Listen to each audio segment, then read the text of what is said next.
абай құнанбайұлы қан сонарда бүркітші шабанға, қан сонарда бүркітші шабанға, тастан түлкі тапалар аңдығанға, жақсатпен тұтып жұлдыз бір ғанибет, ыңғайлы ықшам киім ақ шаданға, қанық құйрық суылдап ысқырады, сылаң етіп жолықса қайтқанызы, сағадан сымпанға іш жалғанды.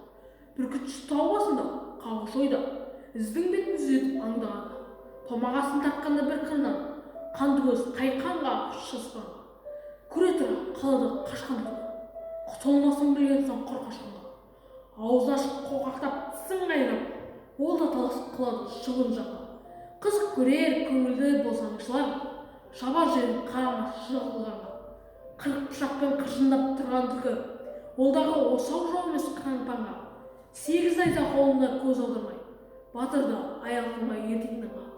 Көктен қыран сорғалап құйылғанда, жарқ-жұрқ етіп екеу айқасады, жеке батыр шыққандай қан майданға. Біреу көк, біреу жер тағысы, адам үшін батысып қызыл қанға.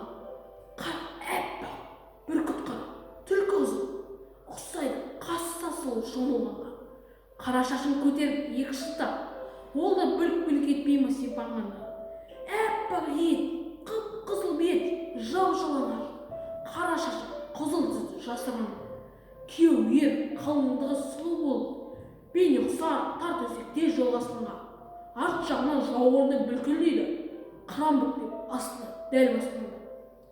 Құсы да, есі де қораздан да 62 айлау түлкі алды. Үйірмен ұштыңыз, деп жолында рас үлкенің жанына байлады. Сілтіге кейін тымақты насыбайды, бір атарсын көңілін жайланған. Таудан жиде тергенде ала берсең, бір жасасын құмар әр қанған. Көкіректе жамандық еш ниет жоқ, аң болады кеңес құс алғанда. Ешкімге зияным жоқ, өзім көргем, бір қызық ісім екен сұм жалғанда. Көкірегі сезімді көңіл ойлаған, бәрі де анық тұрмай ойланғанда. Ұқпассың, үстіп қырап бұлғақтасаң, суретін көре алмассың көк бақпасаң.